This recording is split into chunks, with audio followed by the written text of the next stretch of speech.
ప్రస్తుతం మనతో మాట్లాడేందుకైతే ప్రముఖ పారిశ్రామికవేత్త కోగంటి సత్యం గారు అయితే ఉన్నారు. ఇటీవల మన ఛానల్కి ఇచ్చిన ఇంటర్వ్యూతో పెద్ద ఎత్తున సార్ని చాలా మీడియా ఛానల్స్ కూడా సంప్రదించడం, బోండా ఉమాకి మీ మద్దతు ఏంటని చెప్పేసి వాళ్ళ పందాలో కూడా వాళ్ళు అడగడం జరిగింది. అయితే మరికొన్ని అంశాలు అయితే మరికొన్ని ప్రశ్నలు అయితే నా దగ్గర ఉన్నాయి. సార్తో మాట్లాడే ప్రయత్నం చేద్దాం. చెప్పండి సార్, ఎలా ఉన్నారు సార్? ఎలా ఉన్నారు సార్? బాగున్నాయండి. ఎలా నడుస్తుంది సార్ ప్రస్తుతం ఆంధ్రప్రదేశ్లో రాజకీయం ఎలా నడుస్తుంది? ఆంధ్రప్రదేశ్లో రాజకీయం వేడివేడిగా ఉందండి, బాగా ఇంకా వేడెక్కుద్దండి. ఇంకా వేడెక్కడాని అంటే ఎలక్షన్స్ దగ్గరికి వస్తున్నాయి కాబట్టి ఇంకా వేడెక్కే అవకాశం ఉంది. అంటే తాజాగా ఈ రోజున బీజేపీతో మంతనాలు చేయడానికి ఒక పక్క పవన్ కళ్యాణ్ గారు, అదేవిధంగా చంద్రబాబు నాయుడు గారు ఢిల్లీ వెళ్తున్నారు. వాళ్ళు 9ంటికి అపాయింట్మెంట్ ఇచ్చిన పరిస్థితి. అంటే బీజేపీ కూడా ఈసారి పొత్తులో కలిస్తే ఎలా ఉండబోతుంది అంటారు సినారియో? BJP definitely కలుస్తుందండి. ఎందుకంటే ఎన్డీఏ తోటి నేను కలుస్తున్నానని చెప్పేసి జగన్మోహన్ రెడ్డి గారు చెప్తే, ఎన్డీఏతో నేను కూడా కలుస్తున్నానని చెప్పేసి పవన్ కళ్యాణ్ గారు, చంద్రబాబు నాయుడు గారు చెప్తుంటే, ఇక్కడ పరిస్థితి వాళ్ళ intelligence report, central intelligence report కానివ్వండి, స్టేట్ ఇంటెలిజెన్స్ రిపోర్ట్ కానివ్వండి, మరి నా సర్వే మీద కొంచెం అటు ఇటుగానే కనిపించింది నాకైతే. నేను ఎందుకంటే నేను సర్వే చేశాను కాబట్టి నేను ఎంక్వైరీ చేశాను, చేసి ఆ విధంగా చేశాను. అట్లనే ఈ రోజున పవన్ కళ్యాణ్ గారు, చంద్రబాబు నాయుడు గారు ఢిల్లీ వెళ్ళి మంత్రాలు జరిగితే అది జస్ట్ కంపల్సరీగా సక్సెస్ఫుల్ అవుతుందేమో అని చెప్పేసి నేను అనుకుంటున్నాను. అట్లనే మరి 4-5 ఎంపీ సీట్లు, ఒక 7-6 మరి ఎమ్మెల్యే సీట్లు కూడా మరి బీజేపీకి ఇచ్చే అవకాశాలు కనిపిస్తున్నాయి నాకు తెలిసినంత మట్టుకి. అట్లానే విశ్లేషకులు చెప్తున్నటువంటి పత్రికల్లో కానివ్వండి, అట్లానే మీడియాలో కానీ ఇంటర్వ్యూలు ఇస్తున్న దాన్ని బట్టి కూడా చూస్తే నాకైతే అలా అనిపిస్తుందండి. అది అంటే చెప్పండి సార్, కరుడు కట్టిన కమ్యూనిస్ట్ ఎవరు అంటే విజయవాడలో కోగంటి సత్యం అనే బ్రాండ్ అయితే ఉంది. అవునండి. ఈ కరుడు కట్టిన కమ్యూనిస్టు ఎందుకు రకరకాల స్టాండ్స్ తీసుకుంటారు? ఒకప్పుడేమో మల్లాది విష్ణుకి మద్దతు తెలిపారు, మళ్ళీ ఇప్పుడు బోండా ఉమాకి మద్దతు తెలియజేస్తున్న పరిస్థితి కనిపిస్తుంది. ఎందుకు మీరు కమ్యూనిస్ట్ పార్టీకి స్టిక్ అనే ఎందుకు పనిచేయలేకపోతున్నారు? ఎందుకు ఇతరులని ఎంపిక చేసుకుని వాళ్ళకి సపోర్ట్ చేస్తున్నారంటే ఏం చెప్తారు? అంటే 2004లో కాంగ్రెస్ పార్టీతో ఫస్ట్ మా కమ్యూనిస్టులు కలవటం దురదృష్టకరం. ఇక అక్కడి నుంచి నేను ఓటు కూడా వేయటం మానేసా. నోటా ఓటు తప్ప ఓటు వేయటం మానేశానండి. ఎందుకంటే కాంగ్రెస్ తోటి ఏంటి మనం కలవటం ఏంటి, మనం కమ్యూనిస్టులో అని ఉండాలి, కాంగ్రెస్ అని ఉండాలి అనే ఉద్దేశంతో ఓటు వేయటం కూడా మానేశాను. అట్లనే మీరు ఇప్పుడు అడిగినట్టుగా మల్లాది విష్ణు గారిని గెలిపించడానికి కొన్ని కారణాలు మన మీడియా వారికి, అలానే ప్రజలందరికీ కూడా, రాష్ట్ర ప్రజలకి, దేశ ప్రజలకు కూడా తెలుసు. వినాయకుడు గణపతి స్వామి వారి కబ్జా బోండా ఉమ్మ గారు చేసిన సందర్భంలో అది తప్పక ఏ పార్టీ అనేది చూడలే. నేను మల్లాది విష్ణుగా చూశాను, మల్లాది విష్ణు గారిని గెలిపించడం జరిగింది తప్ప నేను కమ్యూనిస్ట్ పార్టీ బాట నుంచి ఎప్పుడు కూడా తప్పలేదని చెప్పేసి తెలియజేసుకుంటున్నాను. అట్లనే మన కమ్యూనిస్టులు ఏ గాలి వస్తే ఆ గాలి కొట్టుకుపోతూ ఒకసారి బీజేపీతో, ఒకసారి టీడీపీ తోటి, ఒకసారి కాంగ్రెస్ తోటి అట్లా కలిసిపోతున్నారు. అట్లానే రేపు బీజేపీతో కూడా కలుస్తారేమోనని చెప్పేసి నాకు మాత్రం బాధాకరంగా ఉంది. ఎందుకంటే ఒక మతతత్వ పార్టీ అది, దానికి వ్యతిరేక పార్టీ మన కమ్యూనిస్ట్ పార్టీ. ఆర్ఎస్ఎస్కి వ్యతిరేకంగా పుట్టిన పార్టీ కమ్యూనిస్ట్ పార్టీ.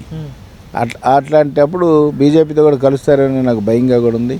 కానీ కలవద్దని చెప్పేసి కమ్యూనిస్టులు నేను సలహా ఇస్తున్నానండి. ఎందుకంటే కాంగ్రెస్ తోటి కలవటమే మనం నాశనం అయిపోయాం. ఈరోజు భారతదేశ వ్యాప్తంగా పశ్చిమ బెంగాల్ 294 సీట్లు, 220 సీట్లు మనకుంటాయి. అలానే త్రిపుర మొత్తం మనమే ఉండేవాళ్ళం. త్రిపుర పోయింది, బెంగాల్ పోయింది. దానికి కేవలం మనం కాంగ్రెస్ పార్టీతో కలవటం వల్లే మనం ఆ విధంగా నాశనం అయిపోయాం. ఈ రోజున ఒక కేరళ మాత్రమే మనకు ఉందని చెప్పేసి తెలియజేసుకుంటున్నానండి. అంటే టార్గెట్ 400 అని చెప్పేసి ఒక పక్క బీజేపీ పెద్ద ఎత్తున ఇప్పటికే అనేక సన్నాహాలు అయితే చూస్తున్న పరిస్థితి. మళ్ళీ మోదీ గారు ప్రధాని కావడానికి అయితే ఎన్నో శక్తులు, ఎన్నో యుక్తులు వాళ్ళైతే రచిస్తున్న పరిస్థితి కనిపిస్తుంది. మరి ఒక బలమైన శక్తిగా ఎదిగిన భారతీయ జనతా పార్టీని కమ్యూనిస్ట్ పార్టీ రేపు రానున్న రోజుల్లో ఏ విధంగా ఢీ కొట్టబోతుంది, ఏ విధంగా భారతీయ జనతా పార్టీని ఎదుర్కోబోతుందంటే ఏం చెప్తారు? కమ్యూనిస్ట్ పార్టీ భారతీయ జనతా పార్టీని ఎదుర్కొనే సత్తా ఇంకా రాలేదండి. ఇంకా టైం చాలా పడుతుంది. యజమానికి నీ రక్తం మధువురా, తిరగబడ్డ నాడి నీకు సుఖంరా అని చెప్పేసి పేదవాళ్ళందరూ కలిసి ఎదురు తిరిగి ఈ దోపిడీ దొంగల్ని, ఈ రాజకీయ దొంగల్ని ఎదురు తిరిగిన రోజున, ఆ రోజున కమ్యూనిస్ట్ పార్టీ బీజేపీని కానివ్వండి, కాంగ్రెస్ పార్టీని కానీ ఎదిరించగలదు. కానీ ఈ రోజున బీజేపీని ఎదిరించగలిగిన సత్తా మనలో కనిపించట్లా. ఎందుకనంటే మరి 303 సీట్లు ఓన్లీ బీజేపీకే లాస్ట్ టైం ఎన్డీఏ వచ్చింది కాబట్టి అయినా ఎన్డీఏతో కూడా కలుపుకొని ఉన్నారు.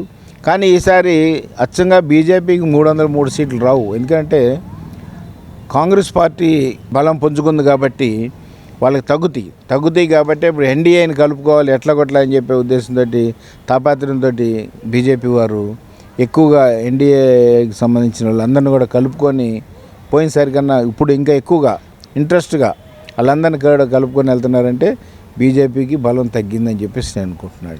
సార్ చెప్పండి సార్, మీ వ్యక్తిగత జీవితం విషయానికి వస్తే అనేక కేసుల్లో జైలు జీవితాలు గడిపిన రోజులైతే లేకపోలేదు. అంటే ఈ 4 గోడల మధ్య జైలు జీవితం గడిపే రోజుల్లో ఎక్కువగా ఏమి ఆలోచిస్తూ ఉండేవారు? అసలు ఏదైనా కొన్ని సందర్భాల్లో రియలైజేషన్ అయిన పరిస్థితులు ఏమైనా ఉన్నాయంటే ఏం చెప్తారు? నా మీద ఏం కేసులు లేవండి. నా దగ్గర నా మీద అన్ని 4 కేసులు 5 కేసులు ఉంటాయి. దానికి ప్రతివాడు వాడెవడో ఒక ఈడియట్ నన్ను అన్నాడంట, ఒక పొలిటీషియన్. ఏమని? 18 కేసులు ఉన్నాయని చెప్పేసి పత్రికల్లో రాయండి అని చెప్పేసి. మరి ఆ ఎదవ సరిగా ఇన్ఫర్మేషన్ యాక్ట్ ప్రకారం సిపి గారి ఆఫీస్లో లెటర్ పెట్టి తీసుకుంటే బాగుంటుంది. ఎందుకంటే నేను కూడా మొన్న కోరాడ విజయాల కేసు రాకముందు ఇన్ఫర్మేషన్ యాక్ట్ ప్రకారం తీసుకుంటే నా మీద ఒక కేసు ఉందని చెప్పేసి పోలీసు వారు కూడా ఇవ్వడం జరిగింది. కాబట్టి ఆ ఈడియట్కి బుద్ధి ఉంటే వెళ్ళి పోలీస్ వ్యవస్థ నుంచి ఇన్ఫర్మేషన్ యాక్ట్ ప్రకారం నా మీద ఎన్ని కేసులు నేను కనుక్కుంటే తెలుస్తుంది. అలాగే నా మీద కేసులు ఉన్నప్పుడు లోపల ఉన్నప్పుడు మీరు ఏమి ఆలోచించారని మీలో ఏమన్నా మార్పు వచ్చిందన్నారు. కానీ నేను చెయ్యని తప్పుకు వెళ్ళాను చాలా కేసుల్లో, 3 కేసులు 4 కేసుల్లో కూడా. కాబట్టి నేను పెద్దగా ఆలోచించిందే లేదు. ఏంటి తప్పు చేయకుండానే పంపించారు అంతేలే. పొలిటీషియన్స్ తలుచుకుంటే ఏమైనా చేయగలరు, అందుకని అలా నన్ను అరెస్ట్ చేసి ఉంటారు అని చెప్పేసి అనుకున్నాను తప్ప నేను ఏ రోజు కూడా ఫీల్ అవ్వలేదు, ఫీల్ అవ్వను కూడా. నేను కమ్యూనిస్టుని. జైలు జీవితాలు ఎన్నో గడపాల్సిన అవసరాలు ఇంకా ఉండొచ్చేమో అని చెప్పేసి నేను అనుకుంటున్నాను. విజయవాడలో అనేక నియోజకవర్గాల్లో అనేక సేవా కార్యక్రమాలు చేశారు. ఎందుకు ఒక నియోజకవర్గాన్ని తీసుకొని అక్కడ ఎమ్మెల్యేగా కంటెస్టెంట్ చేయాలి అన్న ఆలోచన ఎందుకు చేయలేకపోతున్నారు? కోగంటి సత్యం అంటే ఏం చెప్తారు? అంటే ఒక కమ్యూనిస్ట్ పార్టీలో తప్ప ఇంకో దాంట్లో నేను బ్రతికుండగా ఒక అవకాశం వస్తే ఇంకో దాంట్లో నేను ఎందులో కూడా పోటీ చేయనని చెప్తున్నాను. ఎందుకంటే ప్రతి పార్టీ కూడా కేవలం డబ్బు సంపాదించడం కోసమే ప్రతి వాళ్ళు కూడా రాజకీయాల్లోకి రావడం జరుగుతుంది తప్ప నన్ను కూడా అదే లైన్లో లెక్కేసుకుంటారేమో జనం అనే భయంతో నాకు ఎన్నో అవకాశాలు వచ్చినాయి. అయినా కానీ నేను వెళ్ళలేదు. ఏదో ఒక రోజున పోటీ చేయడం అంటూ జరిగితే నేను కమ్యూనిస్ట్ పార్టీ తరఫునే ఈ విజయవాడలో పోటీ చేస్తానని చెప్పి తెలియజేసుకుంటాను. బలం లేని పార్టీలో పోటీ చేసే కన్నా ఒక బలమైన పార్టీలో ఉండి పోటీ చేయడం అనేది ఒక అపీరియన్స్ అనేది ఉంటుంది. ఎందుకు కమ్యూనిస్ట్ పార్టీ కానీ అందులోనే ఉంటాను, ఆ పార్టీ నుంచే పోటీ చేస్తానని ఎందుకు మళ్ళా ప్రజలను ఏమార్చే ప్రయత్నం ఎందుకు చేస్తున్నాను? కాదండి, నేను ఆ పార్టీ డబ్బు యూనియన్ బ్యాంక్లో ఉంటే ఆ డబ్బుతోటి మేము ఐతారాములు గారి ఫ్యామిలీ కూడా ఆ డబ్బు వాడుకొని 10 రూపాయలు సంపాదించి కమ్యూనిస్టు భావాలతో పెరిగి కమ్యూనిస్టుగానే పెరిగాం. కాబట్టి పుట్టినప్పటి నుంచి కూడా చిన్నప్పటి నుంచి కూడా మా తండ్రి గారి కాడి నుంచి కూడా మా అన్నదమ్ములందరం కూడా కాబట్టి కమ్యూనిస్టుగానే ఉంటాను తప్ప ఏదో ఈ పార్టీ అధికారంలోకి వచ్చేస్తుంది కాబట్టి అందులో పోటీ చేద్దాం, అలానే ఆ పార్టీ అధికారంలోకి వస్తుంది కాబట్టి ఆ పార్టీలో పోటీ చేద్దాం అని చెప్పి అనుకుంటే తప్పుగా నేను భావిస్తున్నాను. అది ఓవరాల్గా ఏం చెప్తారు అంటే ఎందాక ఎవరో ఒక ఈడియట్ అన్నారు, ఎవరు సార్ అతను? ఏం లేదు, నేను మా ఉమాగారికి పని చేస్తున్నాననే ఉద్దేశం అంతే. అంతే. ఎవరు అనుకోస్తారు? పొలిటికల్లో ఇవాళ కాదు రేపు బయటపడుతుంది. మన జర్నలిస్టులకి ఇవాళ కాదు రేపైనా తెలుస్తుంది. జర్నలిజాన్ని ఎవడు అడ్డుకోలేడు, ఎవడు అడ్డు పెట్టినా కానీ అది ఆగదు. కాబట్టి ఆ విషయం మీకు తెలుస్తుంది అని చెప్పేసి నిజం తొందరగా బయటకు వచ్చేస్తుంది. ఇప్పుడు నిలకడగా అనేది వెనకటి రాజకీయాలు, వెనకటి మనుషులు. ఇవాళ దొంగ రాజకీయాలు, దొంగ పనులు, దొంగ చేష్టాలు, అబద్ధాలు, ఓట్ల కోసం కేవలం కుర్చీ కోసం చేస్తున్నటువంటి ఈ రోజుల్లో నిదానంగా కాదు వెంటనే బయటపడుతుంది. విజయవాడ సెంట్రల్లో ఈసారి టీడీపీ జెండా ఎగరబోతుందంటారా? సెంట్రల్లోనే కాదు, కృష్ణా జిల్లా, గుంటూరు జిల్లాలో కూడా ఎక్కువ టీడీపీ జెండాలు ఎగరబోతున్నాయి. రాష్ట్ర వ్యాప్తంగా నేను చెప్పాను కదండి, 112 సీట్లు 106 నుంచి 112 సీట్ల వరకు వస్తాయి. అయితే ఈ మధ్యలో వచ్చేటప్పటికి మరి ఇప్పుడు కమ్యూనిస్ట్ పార్టీలు మా పార్టీలు అలానే కాంగ్రెస్ పార్టీ కలిసి పోటీ చేసి చేయటం వల్ల ఇంకా కొంచెం పెరిగే అవకాశం కూడా టీడీపీకి కనిపిస్తుంది. కమ్యూనిస్టులు కాంగ్రెస్ పార్టీ కలిసి ఏమన్నా పోటీ చేస్తే ఏమన్నా రెండు కలిసి ఎక్కడైనా సీట్లు ఏమన్నా ఒక 5లో ఒక 5 అయినా కొట్టే పరిస్థితి ఉంటుందా? ఒక్క సీటు కూడా రాదండి. ఎందుకని సార్ అంత డంకాపదంగా చెప్తున్నారు? ఎందుకంటే ఇవాళ ప్రతి వాళ్ళు కూడా కోట్ల రూపాయలు ఖర్చు పెట్టి ఇంకా కోట్లు కాజేయడం కోసం రాజకీయాల్లోకి వస్తున్నారు. కాబట్టి ఆ కోట్లు ఖర్చు పెట్టే సత్తా మా కమ్యూనిస్టులకు లేదు. కాబట్టి అదే పరిస్థితిలో కాంగ్రెస్ పార్టీ కూడా ఉంది. కాబట్టి ఎందుకంటే కాంగ్రెస్ పార్టీ లేదు, కాంగ్రెస్ పార్టీ వైఎస్ఆర్ కాంగ్రెస్ పార్టీ. అయితే వైఎస్ఆర్ కాంగ్రెస్ పార్టీలో నుంచి కొంత ఓటింగ్ చీల్చడం కోసం మరి షర్మిల గారు రావడం జరిగింది.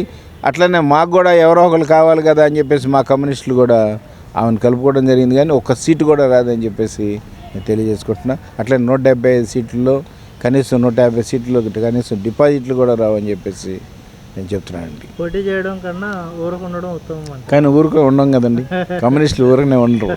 ఎవరో ఒకరిని ఏదో తరం చేయాలనే ఉద్దేశంతో పోటీ చేస్తారు మా వాళ్ళు. ఎందుకంటే కనీసం ఎంతో కొంత మన బలం చూపించుకోవాలి అనే ఉద్దేశం పోటీ చేస్తారు, చేసి తీరుతారు.